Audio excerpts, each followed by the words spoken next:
The forest in late winter is an unforgiving place. Snow piles along the narrow deer trails, 5 inches deep and crusted with ice that cracks under the weight of every step. The sun is thin, bleeding pale light over ridges worn smooth by centuries of wind and rain. Temperatures hover just above freezing, cold enough to gnaw at bones, yet warm enough to release the damp mineral scent of thawing soil. Crows call from a distant pine, the only voice in a world where silence feels heavier than sound. Somewhere among those ridges, a young bobcat moves like a shadow. His coat is thick, but patchy with the stress of winter. His ribs trace soft lines beneath the fur. He is 3 years old enough to know the ways of the forest, but young enough that each season still feels like a test. His golden eyes are steady and alert, but when he opens his mouth to hunt, pain blooms along his jaw. The break is invisible to anyone who doesn't look closely, yet every bite is fire. Hunger is his constant companion. Bobcats are solitary, crepuscular hunters, moving in the dim light of dawn and dusk. Normally, rabbits and squirrels would fill his belly in this season, but the injury has turned each chase into a cruel lesson. A jaw that cannot close with full strength is a death sentence in the wild. Yet he does not cry out. Wild creatures rarely do. Suffering here is a silent thing, written in each cautious step and aborted pounce. He pauses near a frozen creek, his paw sinking into slush as he tests the edge for a drink. The water is cold enough to sting. He lowers his head to lap and flinches, the motion quick and tight. He pulls back, swallowing air instead of water, and shakes the pain from his head with a frustrated shiver. For a moment, he simply crouches there, framed by bare alders and thin spears of ice, and the world seems to hold its breath with him. Before we continue, I'm curious. Where in the world are you watching this from? Drop your location in the comments. And if you're already feeling drawn into this quiet fight for survival, make sure you subscribe now. You won't want to miss what happens next when this silent life finally collides with human eyes. Miles away, though not as far as the bobcat believes, a man named Elias Morgan lifts his gaze from a cooling cup of tea. He has lived alone in a small log cabin for 2 years now, since the laughter in his life went silent. His walls are lined with photographs of creatures like this one, wolves mid-leap, hawks backlit by dawn, the glint of river otters in early spring. His late wife used to call them love letters to the world. Since she's been gone, the cameras gather dust. His hands still remember the rhythm of the shutter, but his heart has not yet followed. Through his window, he watches the snowfall settle on the pines. He knows every trail in these woods, every bend of the frozen creek. And yet today, for reasons he cannot name, he feels the weight of the wilderness pressing closer, as if something out there is waiting to be seen. Outside, the bobcat moves on, unaware that his silent fight will soon meet human eyes. Elias leans back in his chair, the warmth of the fire reflecting off the glass, and exhales a long, lonely breath. Morning creeps into the Appalachian Valley like a whispered secret, soft and deliberate.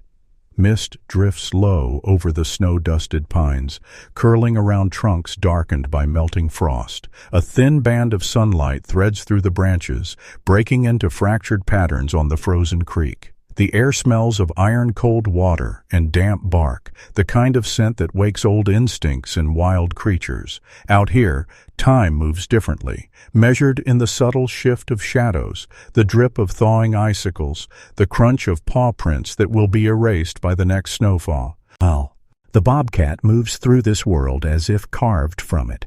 Each step is deliberate, toe pads spreading just enough to soften his weight against the brittle crust of snow. He is almost silent, save for the soft whisper of fur brushing against low cedar branches. A red squirrel chitters somewhere above, then scurries to another tree, instinctively wary. Bobcats rarely give chase in daylight unless desperate, but hunger has a way of bending old rhythms. In this valley, nature balances on a quiet edge. Songbirds have not yet returned in full. The forest is between seasons, where winter's grip lingers, but spring's promise hums below the surface. A few tufts of dry grass poke through the snow, the first hints of the world to come. Even the wind seems to respect the silence, moving only enough to stir the tops of the hemlocks. It is a sacred pause, the kind of stillness that reminds anyone watching that survival here is both miracle and mandate. The bobcat pauses at the base of an old oak, its roots exposed like the knuckles of an ancient hand. He presses his nose to the ground, reading the faint script of life in the forest floor. Rabbit, 2 nights ago. Deer, long gone. Human, faint and unfamiliar. His golden eyes scan the ridgeline, where a break in the trees reveals a patch of sky so pale it looks like ice turned to light. Every sense is awake. His tufted ears swivel to catch the subtle rhythm of the forest. Bobcats are masters of stillness. Their survival depends on knowing the difference between a branch snapping under snow and a vole scurrying beneath it. He crouches low, fur blending with the patchwork of dead leaves and snow. His tail tip twitches once, a slow punctuation to his readiness. Yet the forest gives him nothing. Rabbits that would normally forage along the edges remain hidden, and mice move like shadows under the snow's insulating crust. Even the nearby Cree, Ek, half-frozen and silent, offers little comfort. He approaches its edge and lowers his head to sniff the icy air rising from the water. Thirst gnaws at him as much as hunger, but the attempt to drink triggers a flare of pain along his broken jaw. He pulls back, his breath steaming, and blinks against the ache. The world remains indifferent to his suffering. Snow falls from a branch with a soft plop, startling him into stillness before he realizes there is no threat. He rises and shakes his coat, sending a small flurry into the air. His paw pads are raw from ice and cold stone, but his movement is measured, almost regal. Pride is as much a survival trait as teeth or claws. From a ridge above, a hawk circles lazily, its shadow gliding over the trees. The bobcat tilts his head slightly, tracking the movement but unbothered. He knows the bird is no threat to him. Still, there's a mutual acknowledgement in that fleeting glance skyward. Predator recognizes predator. In these woods, the hierarchy is fluid, dictated by strength, speed, and sometimes sheer luck. The valley exhales slowly as the sun climbs higher, light glinting off the icy water. The bobcat slips deeper into the tree line, vanishing into a tangle of rhododendron and laurel that offers a shield from wind and wandering eyes. He curls into a shallow bed of pine needles, tail wrapping close to his body. For now, this is safety. For now, the forest holds its breath with him. Unseen, a man miles away watches frost slip from his cabin window and wonders if anything out there still needs him. The forest already knows the answer. In the heart of the forest, the bobcat curls into himself beneath a thicket of rhododendron, a tangle of green that remains evergreen even when the world around it lies in white and gray. Here the wind softens, and the snow cannot reach him. His body is a study in contrasts, muscles lean but taut, fur thick yet dulled from winter stress. His golden eyes half close, but they never truly sleep. Survival in the wild is a language of vigilance. He has lived 3 winters, and each one has etched something new into him. The first taught him to listen, to the whisper of mice under snow, to the distant thud of deer hooves on frozen ground. The second taught him caution, after a failed hunt left him limping for weeks. This third winter has taught him something harder, that even the strong can break in silence. The pain in his jaw is constant but patient, like a low drumbeat under every motion. He tests it occasionally, opening his mouth to stretch, feeling the tug of misaligned bone and the sharp echo in his skull. Hunger urges him to try again and again. A bobcat cannot thrive on water alone. He knows, in the instinctive way of wild things, that each failed hunt brings him closer to the edge where nature does not forgive hesitation. Yet even now, dignity radiates from him. He grooms his coat with careful licks, wincing only slightly when his tongue brushes near the sore hinge of his jaw. He pauses to lift a paw and clean between his toes, dislodging a small clump of ice. His movements are deliberate, precise, the rituals of a creature that survives not only through strength, but through the quiet pride of self-maintenance. To look unbroken is, in its own way, a shield. Above him, sunlight filters through bare branches, dappled in small patches over his fur. He shifts slightly, letting warmth settle along his spine. For a moment, if anyone were watching, he would look almost like a domestic cat at peace. But his eyes, sharp and assessing, would betray the difference. They are wild eyes, forged by seasons of scarcity and instinct. A sudden sound ripples the stillness, a branch snapping somewhere beyond the laurel. His ears pivot instantly, his body flattening against the earth. Heartbeats pass in silence. A gray squirrel darts across the snow, too far for an easy pounce, and he relaxes incrementally, though his gaze follows with quiet calculation. The world to him is a map of possibilities, drawn in movement and scent. In these rare lulls between hunger and hunting, his thoughts, if they could be called that, are simple but resonant. He exists entirely in the now.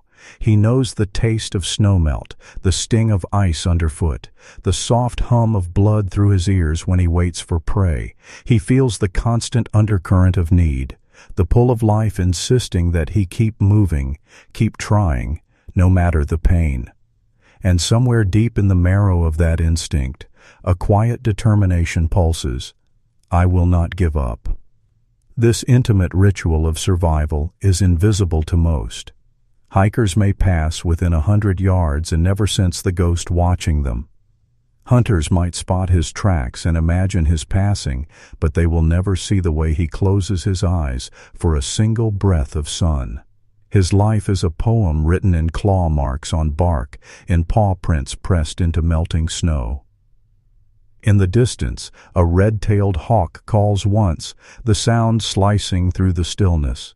The bobcat lifts his head to watch the spiral of wings against the sky, a reminder that every creature here moves within the same unspoken covenant. Take only what you can catch, and survive as long as your body allows.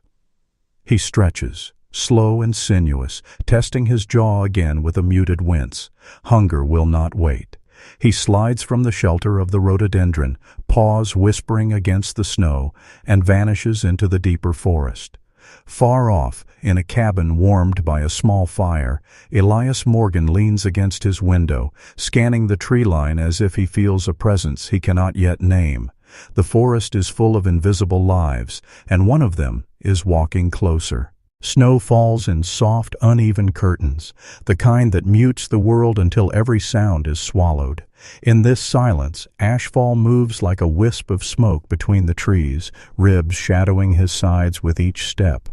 His gait is careful, deliberate, but slower than it should be for a hunter. Pain threads through his jaw like a wire pulled taut, and the forest knows it. Every failed pounce and soft stumble has marked him in the language predators never speak aloud. The crisis of his life is quiet, invisible to anyone who isn't watching closely. Hunger does not roar, it whispers. It settles in the hollows of his flanks, in the sharp lines of his face, in the moments where instinct drives him to try and fail again.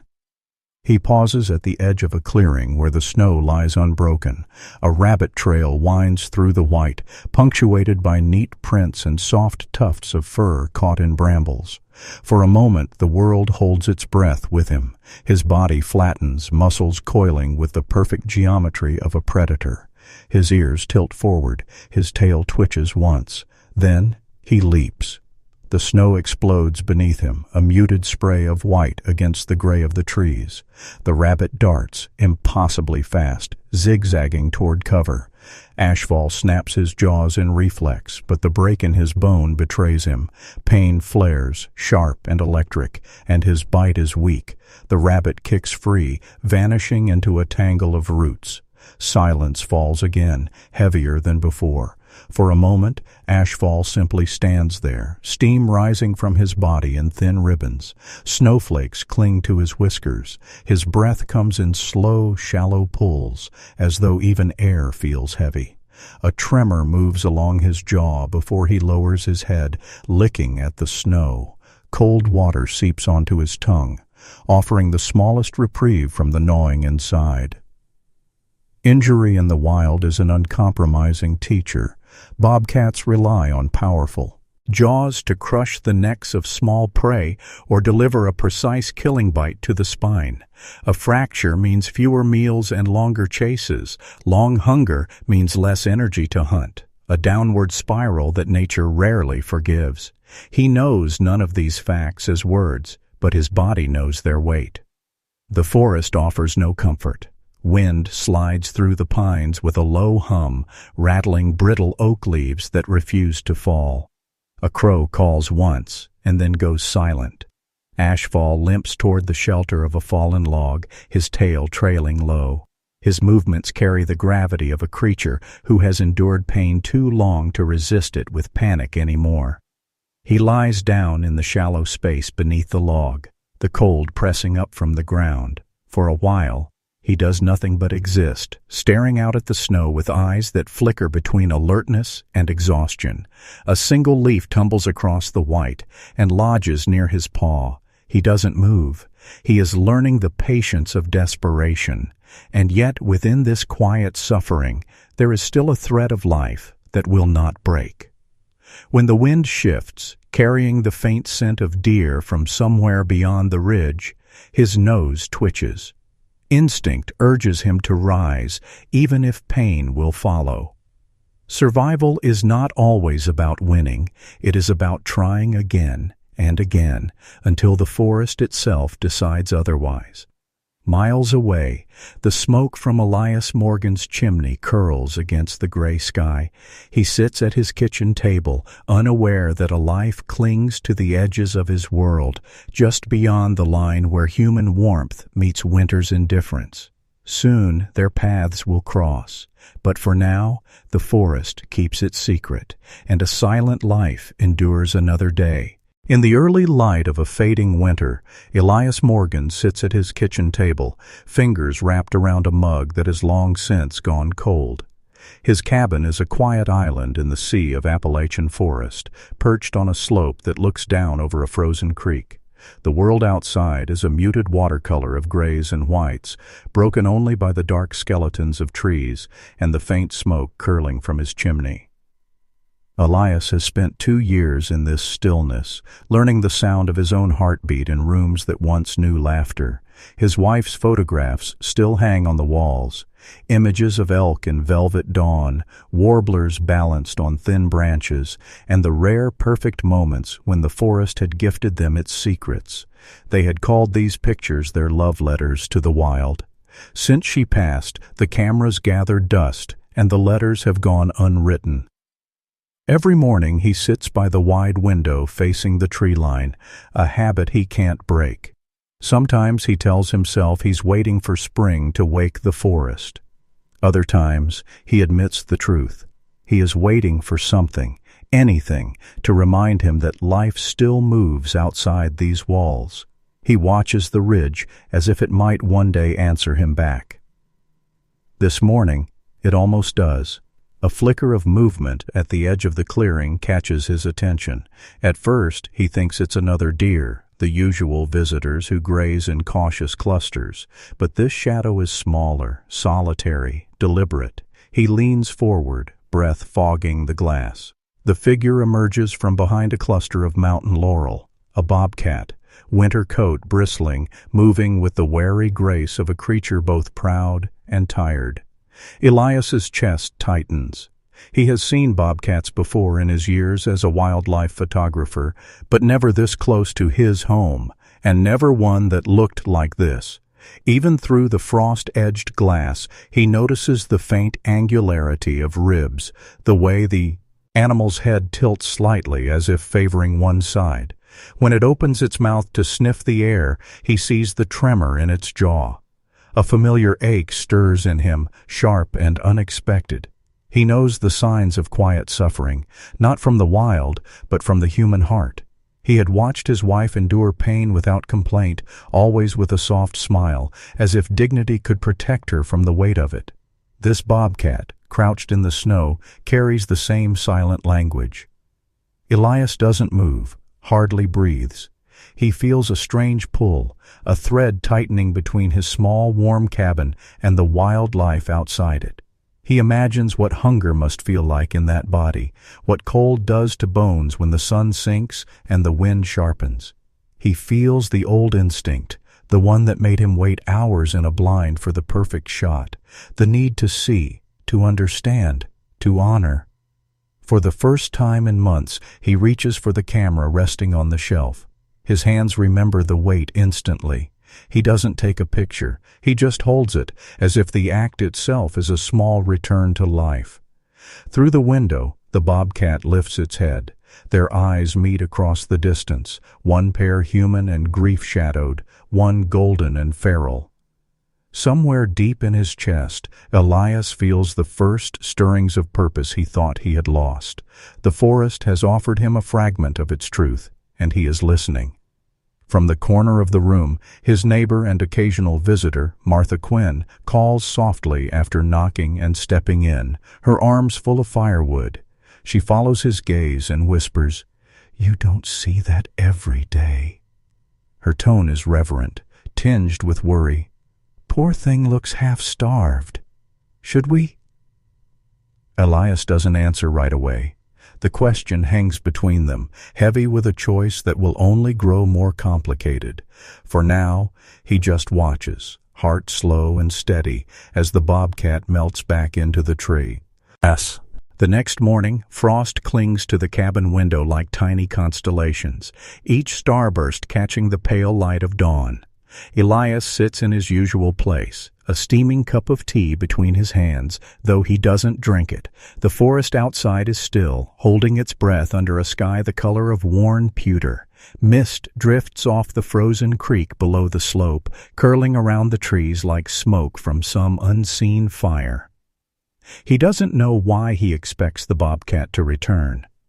Wild creatures rarely move to human rhythms, and yet, something in yesterday's fleeting encounter left a thread dangling between them. It is the same sensation he felt years ago while lying in a photographic blind for hours, waiting for a red fox to appear where he wasn't sure it ever would. Only now, the waiting feels different. It feels personal.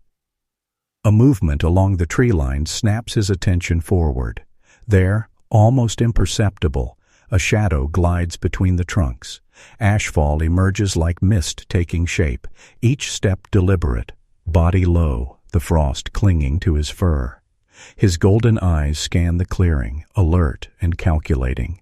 Hunger pushes him forward, but wariness checks every stride. Elias leans closer to the glass, careful not to move too suddenly. His heart taps a quiet rhythm in his chest. He knows enough about wild animals to understand that any direct approach now would shatter the fragile possibility of trust. Instead, he remains still, the cabin his blind, his body as silent as the snow outside. Bobcats are creatures of precision. Elias remembers this as he watches Ashfall pause to sniff the air, nostrils flaring. The animal's tufted ears swivel, capturing the small symphony of the morning, the distant tapping of a woodpecker, the creak of a swaying pine, the faint gurgle of water beneath ice. A single crow calls from the ridge and falls silent. For several minutes, nothing moves but the mist. Then, Ashfall steps into the clearing, each paw leaving a perfect imprint in the snow. He hesitates near the old oak, the same tree Elias's wife once photographed in autumn flame. His head lowers, nose brushing the ground, perhaps catching the faint scent of humans.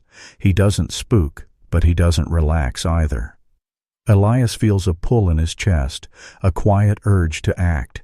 He slides his hand into the pocket of his flannel shirt and closes it around a small piece of venison jerky, left over from a neighbor's hunting season.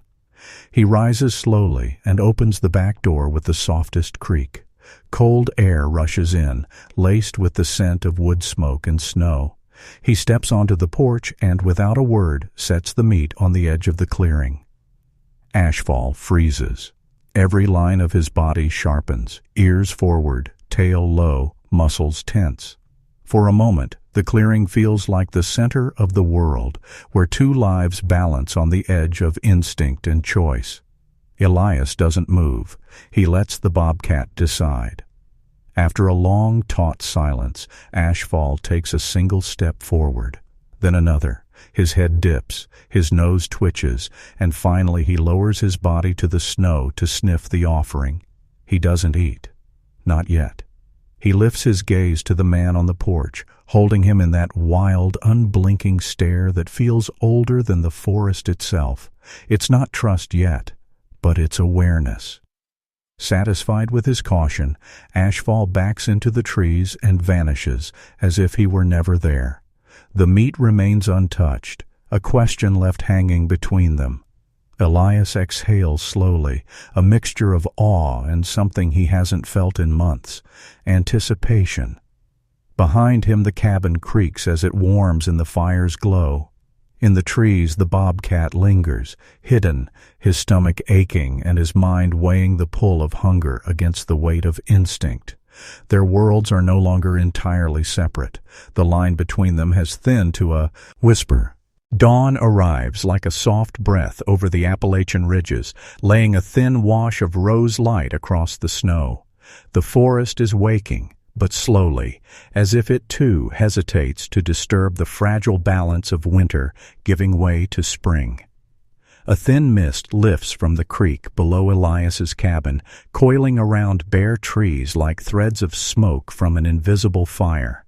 Every sound, woodpecker taps, the distant drip of melting ice, feels amplified against the stillness. Elias stands at the edge of his porch, gloved hands resting on the railing, a small piece of venison jerky laid at the clearing's edge. He has repeated this ritual for 3 mornings now, leaving food, stepping back, waiting in silence. The meat has gone untouched twice, once vanishing overnight into the belly of some anonymous scavenger. But he keeps trying, patient in a way only grief can teach a man. From the tree line, movement. A shadow unfurls itself from the laurel and steps into light. Ashfall's fur catches the soft dawn like a muted fire. His muscles lean under the patchy winter coat. Hunger tugs at him, visible in the careful way he moves, but pride still straightens his back. His golden eyes sweep the clearing, landing on the dark figure on the porch. Elias doesn't move. He's learned to hold still like the forest itself, to breathe shallow and slow. Every instinct in him wants to step forward, to close the distance, to help. But he knows trust is not earned with movement. Trust is earned in stillness. Ashfall takes one step, then another. His paws press faint patterns into the snow, each mark a silent acceptance of this fragile bridge between two lives. He lowers his head to sniff the offering. The meat smells of something he knows and something he doesn't, the ghost of human touch lingering faintly on its surface. The Bobcat hesitates, golden eyes lifting to meet Elias's through the thinning morning mist. For a heartbeat, the world narrows to that single gaze. It is not begging, not submission, just a raw acknowledgement that says, "I see you. I know you see me." Elias's chest tightens. He feels the echo of this moment in his bones, a quiet bell rung somewhere deep inside. He remembers holding his wife's hand in the hospital, when words had failed and only silent understanding passed between them. He realizes, with a weight that is both heavy and freeing, that he is being offered that kind of understanding again, wordless, pure, and without expectation.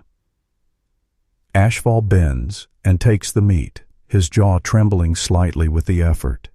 He chews slowly, wincing, but the food goes down. A small, almost imperceptible exhale escapes Elias, fogging the air in front of his face. He doesn't smile, not exactly, but something in his posture softens. After the last bite is gone, Ashfall licks his paw, then lifts his gaze once more. He does not bolt. He does not vanish immediately into the trees. Instead, he sits for a moment, tail curled loosely around his feet, as if to acknowledge the bond forming in this clearing. Then, with the soundless grace of a creature made of shadow and muscle, he rises and slips back into the forest. Elias remains on the porch, heart full in a way it hasn't been in years. He knows this moment will live in him forever, not because he fed a starving animal, but because in that fragile instant, two souls burdened by survival saw each other and chose connection over fear. If you've ever experienced a moment of perfect understanding with an animal, subscribe now to join a community that treasures these quiet, life-changing connections. Tell me in the comments, what animal moment has stayed in your heart forever? Elias steps back into his cabin, the fire's warmth brushing his skin. He feels a flicker of purpose, like the first spark coaxed from dry tinder.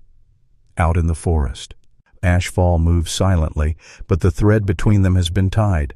The morning after Ashfall first ate from the clearing, the air carries the scent of thawing earth and wet pine needles. Spring is close now, woven into the crispness of the wind and the soft drip of snowmelt sliding from the cabin's roof. The forest hums with subtle life. Ravens mutter from a distant ridge, and the creek's icy whisper grows louder as the water loosens its winter grip. Elias sits on his porch steps, his elbows resting on his knees, a small plastic tub of venison scraps in his hands. He doesn't place them out yet. Instead, he stares into the tree line where Ashfall disappeared the day before, replaying the moment when wild eyes met his without fear. The connection lingers like a soft ache in his chest. But today, a heaviness settles over the ritual. He can no longer ignore what he saw. The sharp lines of ribs, the tremor in the bobcat's jaw, the slow calculation in each step that spoke of fatigue. Wild creatures hide weakness from the world because the world rarely forgives it. Elias knows that in nature, hunger and injury are often the same as a death sentence. He lifts the tub, hesitates, and lowers it again. A question hangs in the cold morning air. How far should I go? In the Appalachian Mountains, there's an unspoken rule about wildlife. Observe, respect, but do not interfere unless the balance tips toward suffering that crosses the line of nature into tragedy. He can hear Martha Quinn's voice from yesterday, soft but firm in his memory. Poor thing looks half-starved. Should we? He hadn't answered then, and now the silence feels heavier. Ethics twist in him like tangled roots. He knows that intervention carries risks, not just for the bobcat, but for his own heart. Wild animals are meant to remain wild. Helping could be the difference between life and death, but it also risks attachment, the blurring of the boundary that has always protected both species from each other. Elias rises slowly, stretching his legs against the morning chill, and begins to walk toward his small shed. He rummages through a corner where old trapping gear rests in dust. His fingers brush over a humane live trap, a metal cage he once used for raccoon relocation after a particularly stubborn one tore into his compost bins. He kneels and studies it, the weight of decision pressing down. If he uses it, he will be crossing a line, choosing to take an active hand in the story that nature has been writing in silence. But if he doesn't, he may be choosing to watch Ashfall fade into the forest forever. The sound of snow crumbling under delicate paws draws his eyes to the tree line. Ashfall emerges, moving with the same quiet precision, but slower than before. His golden eyes sweep the clearing, locking briefly on Elias before dipping to the ground where yesterday's scraps are gone. Elias crouches, his voice low and even, though he knows words are more for him than the bobcat. "You're running out of time, aren't you?" Ashfall lingers at the edge of the clearing. His ears swivel forward, then back. Hunger pulls him forward one step, then another. He stops 10 yards away, head lowered, watching. He is waiting, Elias realizes, not for food, but for some kind of signal. Elias inhales deeply, letting the cold air sting his lungs. He pictures his wife's hands as she once held a fragile fledgling bird they had found on the forest floor, whispering, "Sometimes we get one chance to make a difference. The memory is a push and a weight all at once." He sets the venison down in a slow, deliberate motion, and beside it he positions the trap, door propped open, no threat yet, just a silent offer of help. Then he steps back to the porch, heart tight in his chest. The forest holds its breath. Elias feels the moment tilting, knowing he has made a choice he can't lie undo. The sky is the color of tarnished silver, heavy with the promise of late winter rain. The forest feels alert, alive in a quiet, watchful way, as though it knows something is about to change. Elias crouches on his porch, fingers pressed against the cold wood, eyes fixed on the humane trap he set at the edge of the clearing. Inside, a few pieces of venison glint darkly against the snow. The metal frame looks almost out of place here, a human artifact in a world ruled by wind and instinct. Ashfall appears as if conjured from the mist. His movement is slow, deliberate, every muscle under his patchy winter coat coiled with caution.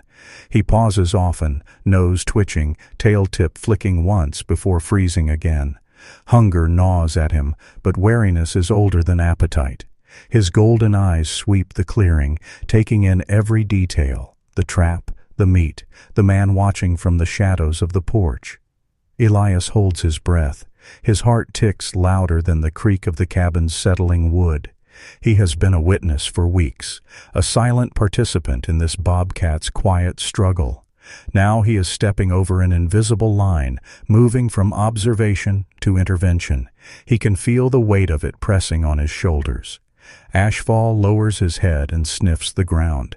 He pads toward the meat, each step precise, paws spreading against the snow's soft crust.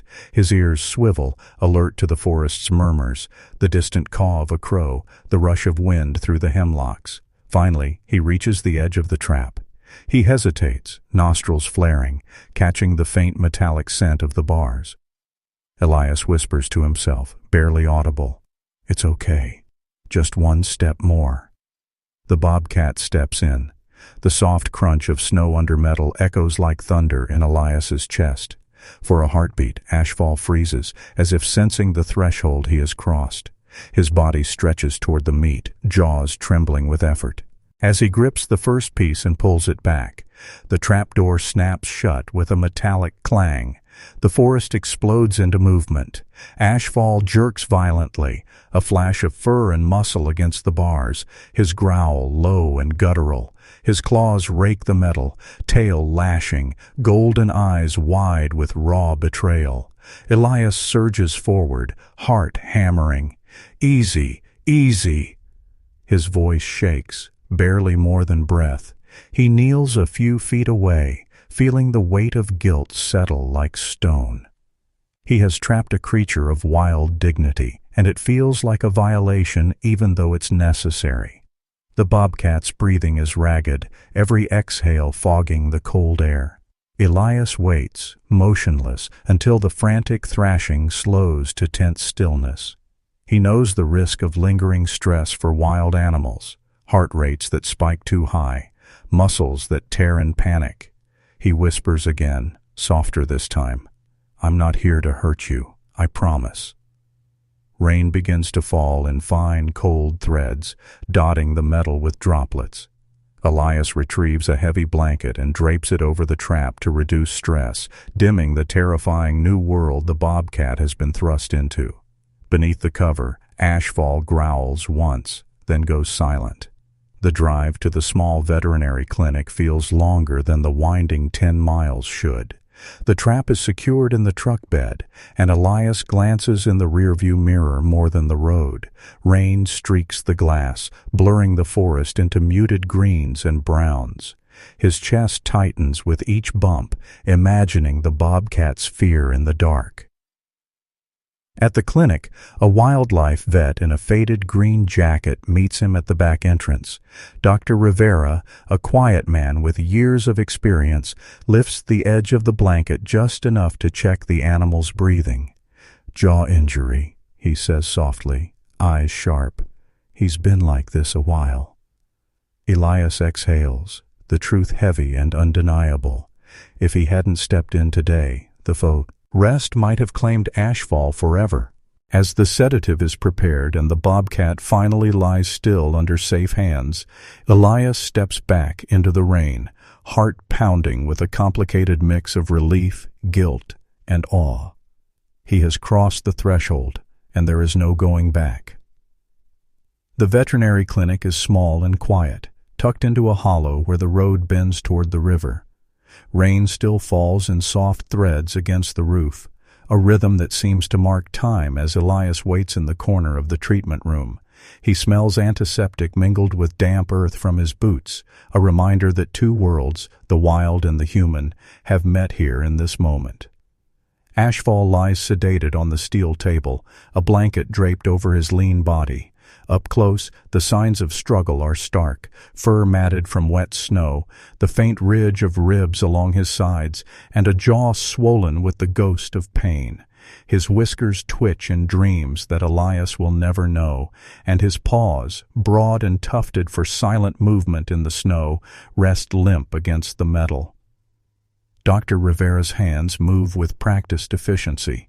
He points to the X-ray pinned against a light box, its shadowy lines telling the silent truth of weeks endured.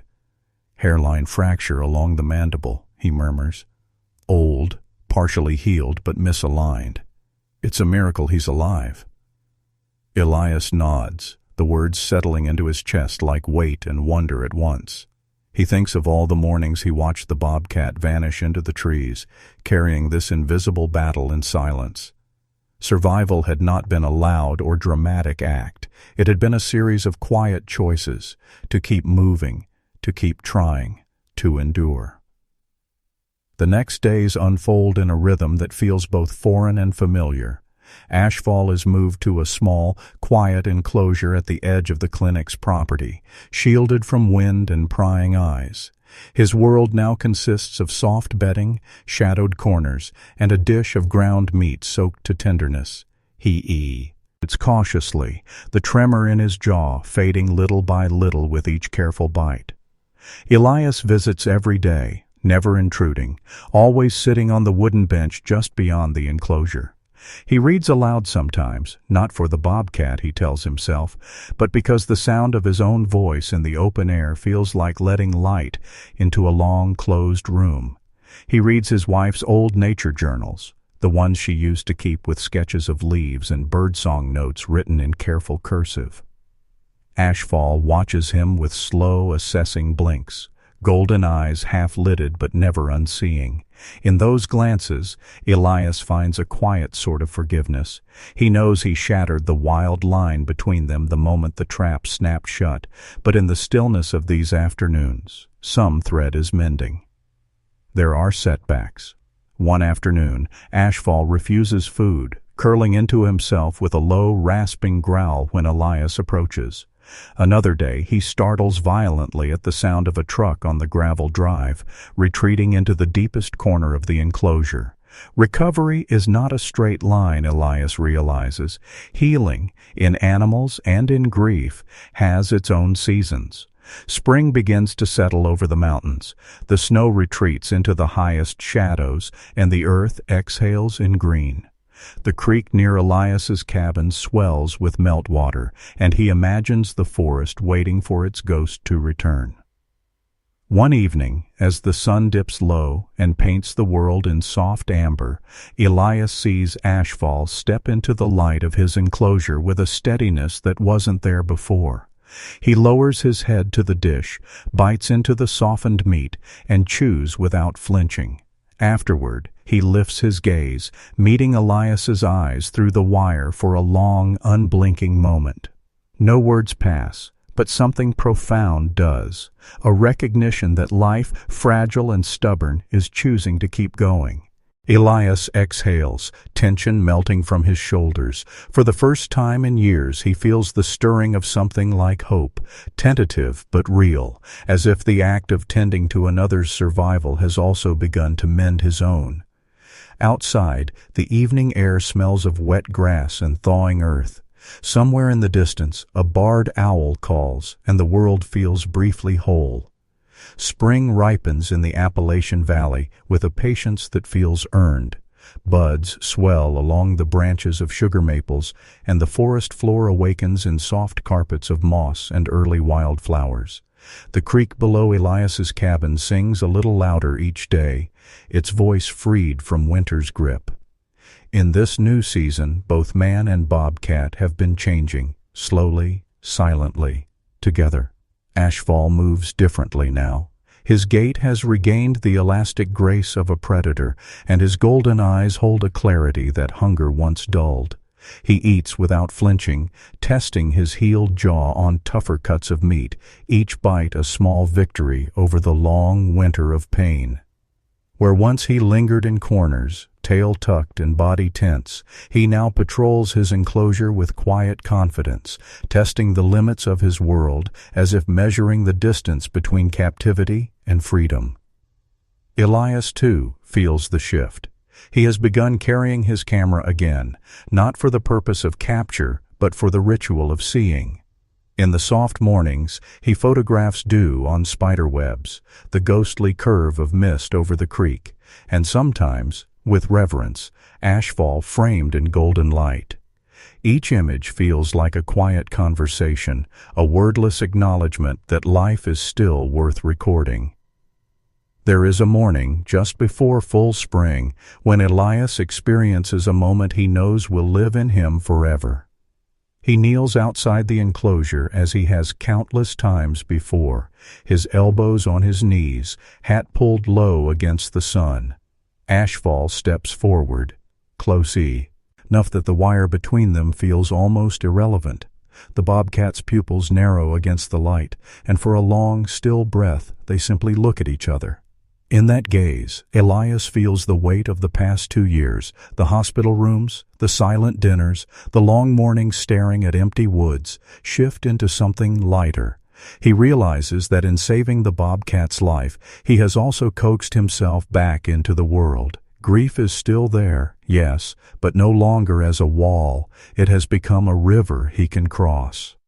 Martha Quinn stops by that afternoon with a basket of eggs and a quiet smile.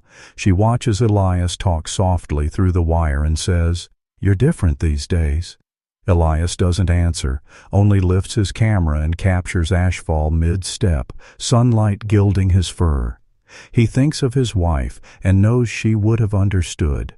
Sometimes the smallest bonds can pull a life back into motion. By the time the vet declares ashfall ready for release, the forest has shifted fully into spring. Ridges glow with new leaves, the air hums with returning warblers, and the ground smells alive. Elias walks the perimeter of the enclosure one last time, heart tight but steady. Soon, this chapter will close the way all wild stories should, with freedom. If this journey of healing has touched your heart, subscribe now to join others who believe hope can bloom in the quietest places. Tell me in the comments, when has a small connection changed your life in ways you didn't expect? That evening, Elias sits on his porch as the sun lowers behind the ridges, casting the world in amber and soft shadow. He feels the forest breathing with him.